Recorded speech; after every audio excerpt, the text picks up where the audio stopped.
యేసు శిలువపై మరణించిన తర్వాత ఏమైంది తెలుసా? అరిమతెయ్యకు చెందిన యోసేపు పిలాతు దగ్గరకు వెళ్ళి, యేసు దేహాన్ని నాకివ్వండి అని అడిగాడు. ఈ యోసేపు ఎవరో తెలుసా? అతను ఒక ధనవంతుడు, పెద్దలలో గౌరవమున్నవాడు, నిర్ణయాలు తీసుకునే నాయకుల్లో ఒకడు, ముఖ్యంగా దేవుని గురించి తెలిసినవాడు. కాని అతను యేసు శిష్యుడే అయినా రహస్యంగా ఉన్నాడు. దేవుని గురించి తెలిసికూడా బయటికి చెప్పకుండా నిశ్శబ్దంగా జీవించాడు. కాని యేసు మరణించిన తర్వాత అతను మౌనంగా ఉండలేదు. భయాన్ని వదిలి ధైర్యంగా ముందుకు వచ్చి పిలాతు దగ్గరకు వెళ్ళి యేసు దేహాన్ని అడిగాడు.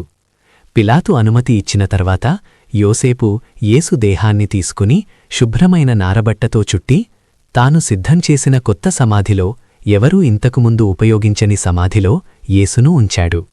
పెద్ద రాయిని తీసుకుని సమాధి ద్వారాన్ని మూసివేశారు. ఇప్పటివరకు రహస్యంగా ఉన్న యోసేపు ఆ సమయానికి ధైర్యంగా నిలిచాడు. దేవుని గురించి తెలిసికూడా మనం ఎంతకాలం రహస్యంగా జీవిస్తాం? యోసేపులాగా మనము కూడా ఒకరోజు ముందుకు వస్తామా? లేదా ఎప్పటికీ నిశ్శబ్దంగానే ఉంటామా?